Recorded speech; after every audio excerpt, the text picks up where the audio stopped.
For most people, going to court is a frightening experience. Even when the entire proceedings are in the language you know. Think how much more frightening it would be to go to court when you do not speak the language that everyone else is speaking. ¿Es esto una situación que corresponde para arrestar a alguien? Yes. Can you arrest? Gracias, señor García. Estoy de acuerdo con el señor Rodríguez. Bueno, por lo menos lo que está diciendo el señor Rodríguez, de que la detención Terry es apropiada. Who's Terry? No creo que haya I think it's a police dado los officer. precedentes que no Don't son worry. proporcionados, Was sino lo que he examinado the anteriormente, indica a ciencia say cierta that que hubo aquí una clara sospecha there razonable was the que se podía suspect expresar claramente de actividad delictiva. of activity. Ahora contésteme la pregunta. Oh, La siguiente now pregunta que ha presentado the el señor question, García, y que dice Mr. que, Garcia, como él no miró dentro like, de los globos, si hubo motivo fundado para el arresto o no. no. Señor juez, el argumento que nosotros presentamos es que sí existía argument motivo fundado was para arrestar a la señora Moore. reason. Porque el policía Now, what's dio he saying? testimonio que dijo It's just que él technical vio legal que stuff, please, eran please don't interrupt. eran iguales a otros que él ha It's visto not that con important. drogas en muchas otras ocasiones. Times. Bien, después de considerar ambos Well, alegatos, tendré que llegar a la conclusión de que se puede The emitir una conclusion prueba, y así lo haré. that, well, all right. In the previous scene, the defendant's most basic ability to understand the proceedings and prove herself innocent was in the hands of the interpreter. As a certified interpreter, I've observed court proceedings involving interpreters numerous times. And I can tell you, there are still far too many untrained, uncertified, and unqualified interpreters performing in the courts. In a lot of these cases, if the judge could understand the purported interpreter's Spanish or Vietnamese or Russian or whatever other language, the interpreter would probably be dismissed immediately. But most judges cannot personally evaluate foreign language skills. This video will illustrate proven methods for working with interpreters. The following courtroom scenes show first less effective and then more effective procedures for selecting interpreters and monitoring their performances. In cases involving non-English speaking parties, initial appointment matters should be handled carefully to assure the proceedings are fair. The next scene shows an inappropriate way of determining the need for an interpreter. Ms. Mendoza, you are here today because the prosecutor has charged you with the crime of misdemeanor theft. Do you understand the rights that were read to you earlier today? Yes. How do you then plead, guilty or not guilty? Yes. That question does not require a yes or no answer. I need to know from you whether you plead guilty or not guilty. Okay, I didn't do that. We'll take that as a not guilty plea. Ms. Mendoza, how long have you been here in the United States? 5 years ago. Okay, you've lived in the United States for 5 years. That's a long time, and you appear to speak English well. Therefore, I'm finding that you do not need an interpreter. Even if a defendant speaks some English, an interpreter should be appointed unless the defendant's vocabulary and fluency are sufficient for the defendant to aid in her own defense. In the next scene, the judge appropriately handles initial interpreter appointment issues. Ms. Mendoza, you are here today because the prosecutors charged you with the crime of misdemeanor theft. Did you understand the rights that were read to you earlier today? Yes. How do you plead? Yes. Ms. Mendoza, do you understand me? Yes. Ms. Mendoza, how long have you lived in the United States? I came here 5 years. Have you studied English? Yes, I studied for as long as I... Ms. Mendoza, I think it would be in your best interest that I appoint an interpreter for you on this particular case. Without an interpreter, you may not understand everything that goes on here in court. So after having reviewed your situation, the court will appoint a qualified neutral interpreter. Excuse me, Your Honor. I interpret for social services hearings. I have lived here all my life, and I know Mrs. Mendoza a little bit from our children's school. I can interpret for her. Thank you for your offer, but law and fairness require that an impartial interpreter be appointed. Since you are acquainted with one of the parties, that is not possible. Therefore, I cannot have you interpret in this case. Thank you. Your Honor, I interpret in the jail all the time. I've never seen the defendant. I am assigned to this courtroom, so if I can save the court some time and money, Officer, we appreciate your offer. However, that wouldn't be fair, nor would it look fair to have that. Since we don't have a certified or qualified interpreter in this particular case, I'm going to have to continue this matter until March 14. This court will be adjourned until March 14th at 9 o'clock in the morning. In the next scene, confusion results when the attorney phrases questions in the third person. And watch what happens to the interpreter when two people speak at once. Ask her if her sister works at the factory too. ¿Y su hermana, ella trabaja en la fábrica también? Sí. Yes. Ask her if she was there the week of November 5th, 1993. Pregúntele a ella si ella está también en la fábrica la semana del 5 de noviembre de 1993. ¿Qué dice? No entiendo. What are you saying? I don't understand. Well, isn't it true that she was working on sewing sleeping bags on October 5th, 1993? ¿Es cierto que usted estaba cosiendo sacos de dormir la semana del 5 de noviembre de 1993? Sí. Yes. And weren't you working on the new pile sleeping bags in October of 93? ¿Y qué no está usted trabajando con las nuevas sacos de dormir en octubre de 1993? No, yo empecé en noviembre. No, I didn't start until November. But you just told us you were working there in October. Your Honor, I'm Pero usted gonna acaba de object. decirnos This que is está already trabajando ahí been en said. Specifically asked her This this is on two separate Están, occasions. es una objeción, yo no sé qué están hablando, pero no se preocupen, todo está bien, son cuestiones legales que están alegando, pero no les puedo interpretar porque son dos a la vez, no puedo, no se preocupen, yo creo que sale bien. By timely intervention in the next scene, the judge prevents confusion. Also, watch the interpreter's proper handling of a misinterpretation. Now ask her, isn't it true that she told the police she was working at the factory the week of November 5th? Ahora pregúntele, ¿acaso no es cierto que ella le dijo a la policía que estaba trabajando en la fábrica? Just a minute, if I might interject. I'm going to ask counsel to speak directly to the witness as though there was not an interpreter in this case. Please do not use the third person. It confuses the witness. So please ask the question in the form, isn't it true that, rather than ask her. Additionally, I'll ask that you slow down a little bit, please, and please restate the question. Now, isn't it true that you told the police you were working in the factory the week of November 5th? Ahora, ¿acaso no es cierto que usted le dijo a la policía que estaba trabajando en la fábrica la semana del 5 de noviembre? No. No. And does your sister work at the factory also? Bien. ¿Y su hermana también trabaja en la fábrica? Sí. Yes. Were you there during the week of November 5th? ¿Estaba usted ahí durante la semana del 5 de noviembre? Sí. Yes. And isn't it true you were sewing sleeping bags during the week of October? ¿Y acaso no es cierto que usted estaba cosiendo sacos de dormir durante la semana del 5 de noviembre? Sí. Yes. Ma'am, weren't you working on the new pile sleeping bags the week of October 5th? Ahora, Your Honor, ¿acaso I'm no going to estaba usted object. This is trabajando not con relevant. su señoría? Counsel, please. Objeción The por interpreter falta de- cannot por favor. interpret when both of you are El intérprete no speaking puede at the same interpretar los dos time. cuando hablan a la vez. Mr. Tachida, Licenciado I'm Toshida, objecting on relevance estoy haciendo grounds. objeción por overruled. pertinencia, no al lugar. Please proceed.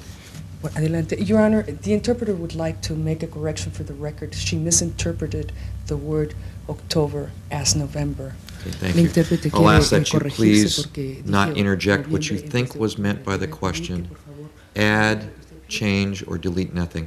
nada. Yes, Your Honor. Thank you. Please proceed. Adelante. Ms. Mendoza, isn't it true that you were working on the sleeping bags during the week of October 5th? Señorita Mendoza, ¿acaso no es cierto que usted estaba trabajando con los sacos de dormir durante la semana del 5 de octubre? No, yo empecé a trabajar en noviembre. No, I began working in November. The most important step in assuring adequate interpreting is the appointment of a certified or qualified interpreter. Certified court interpreters have proven their interpreting skills before expert bilingual examiners. When no certified interpreter is available, a qualified interpreter should be appointed. The next scene shows a less effective way to appoint an interpreter. Will Ms. Wong please come forward? Good morning. Good morning. Do you speak Cantonese? Yes. Have you ever interpreted in court before? Yes, twice before. I'll appoint you as the interpreter in this case. Just because someone asserts they are an interpreter or have previously interpreted in court does not mean they can do the job adequately. Qualification should be established by asking foundational questions before the interpreter is appointed. Good morning, Ms. Wong. What is your native language? Cantonese. How did you learn both Cantonese and English? I learned them both at home. My parents are bilingual, and my grandparents speak Cantonese. Have you had any formal training in either language? Yes, I have. What was that training? I took Cantonese classes in middle school, high school, and in college. And I have an AA degree in accounting from South Sound Community College. And I also took some writing classes. Where have you interpreted and what kinds of cases? I've interpreted some misdemeanor arraignments in a municipal court, and some drunk driving cases, and a couple of administrative hearings. The case that we have is a civil case involving personal injuries from an auto accident. How would you become familiar with terms like medical terms or accident reconstruction terms? I've brought my bilingual dictionary with me, and I'm going to ask the plaintiff's attorney to provide some relevant materials so I can look up the vocabulary. Have you received any special training in court interpreting? Yes, I've taken a couple of the workshops sponsored by the administrator's office in the last year. Are you familiar with the ethics code for interpreters? Yes, I am. Could you briefly describe the main points to me in the ethics code? Interpreters do not give legal advice. They cannot serve in a proceeding when there's a conflict of interest, and they must interpret all materials. In this case, I don't know if you've had an opportunity yet to meet with Mr. Chow, the plaintiff. Have you? No, I haven't. I would need to know if you're able to communicate with him. Yes, I would like to have a few moments to speak to Mr. Chow and to find out where he's from and so forth. I will give you that opportunity, and if you have any communication difficulties, please let me know. I will, Your Honor. Do you know if you have any conflict of interest in this case? I don't believe there's any conflict of interest. Thank you. The court is persuaded that Ms. Wong is a qualified interpreter and should be appointed as the interpreter in these proceedings. The court finds that Ms. Wong has the necessary experience, training, and ability to be the interpreter for these proceedings. Ms. Wong, please raise your right hand. I will administer the oath of interpreter to you. Do you swear or affirm that you will faithfully interpret all matters in these proceedings from English into Cantonese and Cantonese into English to the best of your ability? I do. Thank you. Thank you. You're welcome. The judge should be attentive to the interpreting process during the proceeding to prevent ethics violations. Interpreters are frequently pressured by attorneys or parties to inappropriately intervene in the attorney-client relationship, as illustrated in the next scene. Sir, would you please give us your full name? My name is John Allen Campbell. And Mr. Campbell, are you a professional videographer? Yes, sir. I've been a professional videographer for over 10 years now. Now, Mr. Campbell, when you reviewed the footage used in the television newscast, did you feel it accurately portrayed a true picture of Mr. Chow's accident? No, sir, I don't. Why? Well, the reason being is that the footage was edited and also digitally enhanced. What do you mean by that, digitally enhanced? Well, digitally enhanced can be a combination of things. With this video, they slow-mo the video, which gives a different visual impact to the viewer. They also digitally enhanced some of the audio and added sounds that didn't exist at the accident scene. Other than that, they also affected the video image by increasing the chroma and hue value of the video. What do you mean by the terms chroma and hue? Well, chroma and hue, I guess in layman's term, is the color of the video. Color saturation. We can change different surfaces. I can change a surface that's red and make it look green. Can you make this tie look green? Counsel, I see it's time for our lunch and recess. We will reconvene at 1:30. All rise.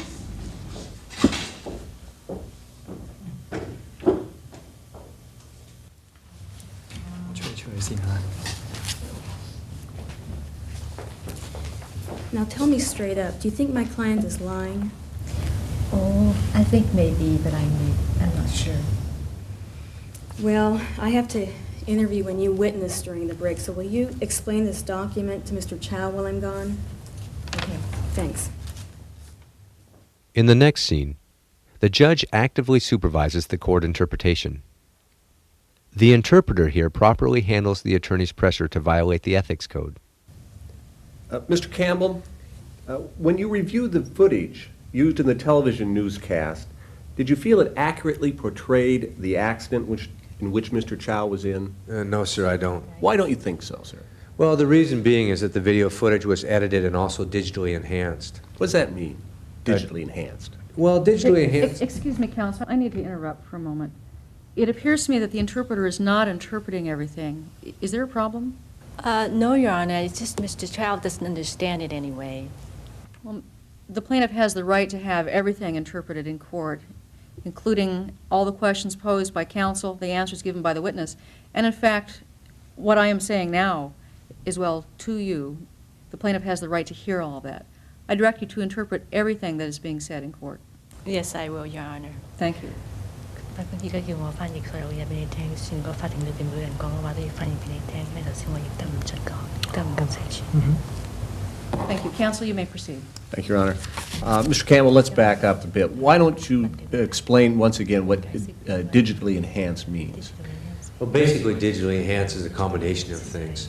With this video, they used a digital process to slow-mo the video, and they also changed the chroma and hue value of the video. I use those terms chroma and hue. What do those mean? Well, those affect the color value of the video, what colors look like. I can change reds to become greens, blues to become yellows, and in that way I can change a surface such as water to look different colors. Could you give us an example of how this could be used, say, in a home video? Excuse me, counsel. I need to interrupt. It appears to me that the interpreter is not interpreting, but is carrying on a conversation with the plaintiff. Is there a problem? It's just Mr. Chow wants to know whether the testimony is good for his case or not. If he wishes to ask questions or get advice, he needs to do that through his attorney. The interpreter is not to be answering questions or giving advice. Please interpret what is happening in the trial between witness and counsel. Okay, Your Honor. Thank you. I think considering the time, this would be a good time to take a lunch and recess. We'll be reconvening at 1:30. All rise.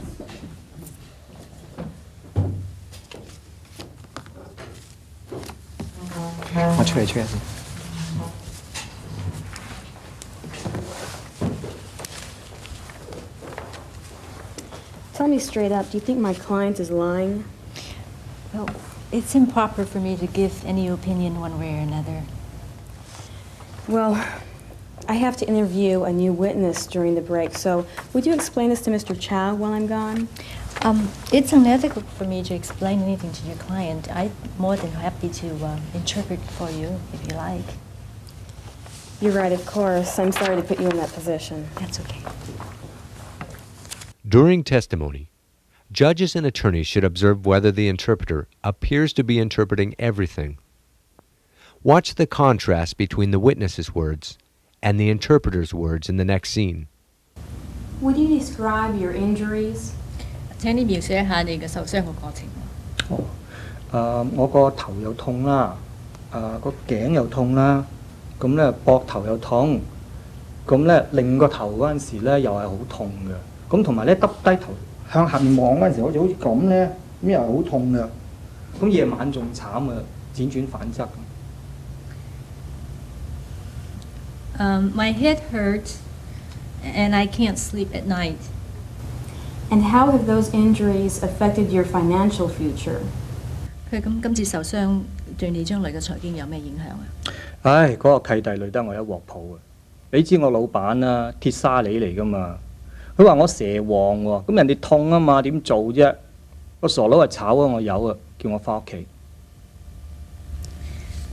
My boss fired me. He didn't think I was good anymore. Thank you. 多謝。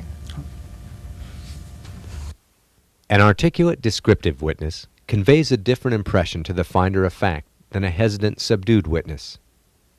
An interpreter must adhere to the witness's exact testimony to allow the judge or jury to accurately evaluate the witness. Also, watch the interpreter properly handle an unfamiliar word in this scene. Would you describe your injuries? 你可唔可以描述一下你嘅受傷嘅過程啊？好啊。我個頭又痛啦，頸又痛啦，膊頭又痛啦，咁啊個頭擰咧又痛嘅，同埋向下邊望啦，好似咁嗰陣時咧又好痛嘅，夜晚仲慘喺床上面輾轉反側。